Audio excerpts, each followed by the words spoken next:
জাতীয় সংসদ ভবনের দক্ষিণ প্লাজায় সাবেক স্বাস্থ্য প্রতিমন্ত্রী এবং একমি গ্রুপের ব্যবস্থাপনা পরিচালক মিজানুর রহমান সিনহার জানাজা অনুষ্ঠিত হয়েছে। জানাজা শেষে তার রুহের মাগফিরাত কামনায় হয় বিশেষ দোয়া ও মোনাজাত। পরে মিজানুর রহমান সিনহার প্রতি ফুল দিয়ে শ্রদ্ধা জানান প্রধানমন্ত্রী তারেক রহমান।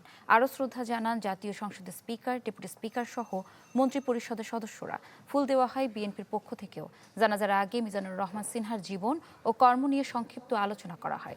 গেল শুক্রবার সিঙ্গাপুরে চিকিৎসাধীন অবস্থায় মারা যান মিজানুর রহমান সিনহা, এই প্রবীণ রাজনীতিক ও বিশিষ্ট শিল্পপতি। ঈদ আসবে, সাথে ক্যাশব্যাকও আসবে। নিজের বা প্রিয়জনের জন্য কেনাকাটায় এবারও নগদ পেমেন্টে পাচ্ছেন দারুণ ক্যাশব্যাক। তাই যাই কিনুন, পেমেন্ট করুন নগদে। একজন দিলখোলা মানুষকে আমরা হারালাম। তিনি শিল্পক্ষেত্রেও অনেক কৃতিত্বের স্বাক্ষর রেখেছেন। বাংলাদেশের অর্থনীতিতে এবং রাজনীতিতে প্রচুর অবদান রেখেছেন। তার মৃত্যুতে নিঃসন্দেহে আমরা একজন জনহিতৈষী সৎ রাজনীতিককে হারালাম। আমার ফাদারের যে এই ডিগনিটি এবং ট্রেডিশন ডিগনিটি যেন আমরা ধরে রাখতে পারি।